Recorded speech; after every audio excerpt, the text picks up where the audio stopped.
we're here today to talk about two MythBusters. One are realtors and lenders, everyday normal people. And two, do you need a whole lot of money right now to buy a house?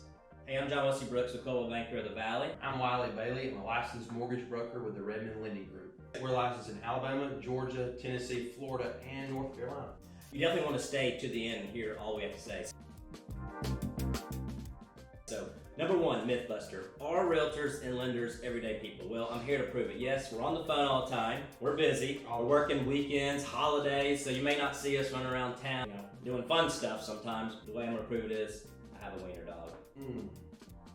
I have a lot of animals. We have a hobby farm, and you might be looking at us and think, man, these guys are snazzy, and he's got a suit on, and he's got his hair fixed. But John, this morning, feeding my pigs, and it rained last night, and I slipped, and I fell right into a big pile of you know what. It was some very slow motion, and it got all over me. So I may look good and snazzy right now, and sometimes it's intimidating to speak to a realtor or a lender or mortgage broker, but in reality, like John said, we own wiener dogs, and sometimes we, fall in a big pile of mess. So yeah, anyway, we're just normal everyday people, and we love to help you any way we can. But myth two, we're here to bust is, hey, do you need a lot of money right now to buy a house?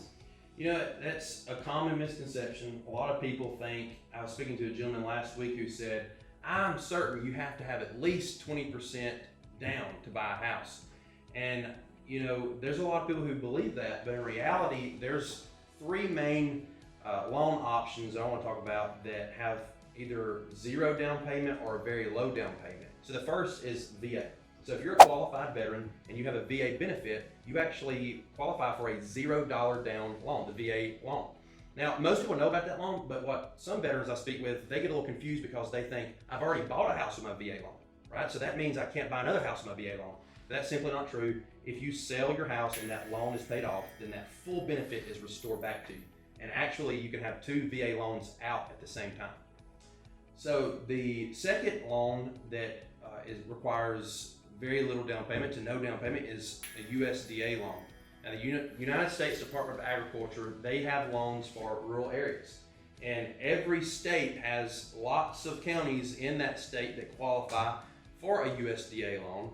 In Alabama, there's lots of places, even if they're close to Huntsville, right outside of Huntsville, there's a lot of areas that qualify. You just Google search USDA eligibility map, and you type in the address, and then it pops up and says it's eligible or not. And if you make below a certain threshold on your income, in most counties in Alabama it's around $100,000, and it's in that eligible area, then you qualify for a $0 down loan. Some folks are scared of government loans, John, and there's a lot of reasons for that. But in reality, government loans normally have an interest rate of about 1 point less than conventional loans. So it's a great option, not just because of the down payment, but also because your interest rate is going to be lower. I'm getting a lot of calls right now. Hey, does this owner have a loan that's assumable? A lot of people think that every loan is assumable, but really there's a lot of guidelines, and they only apply to certain type of loans. But is it very easy to get, and who can get it and who can't? What is an assumable versus a non-assumable loan, and what does all that mean to you?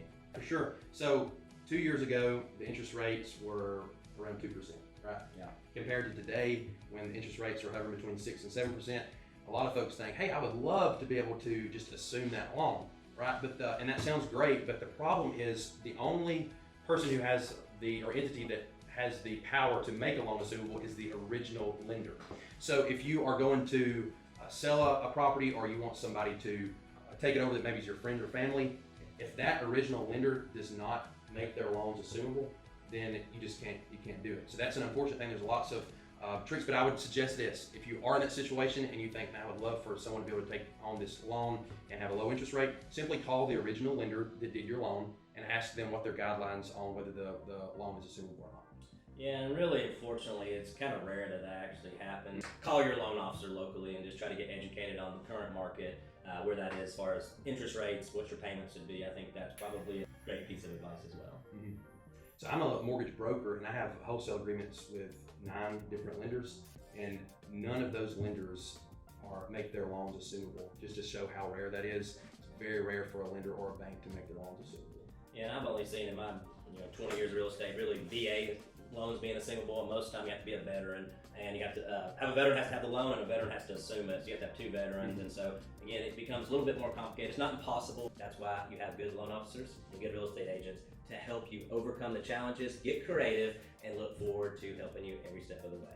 We'd love to be a resource to you if you're wanting to get financing in any of those states for a residential mortgage.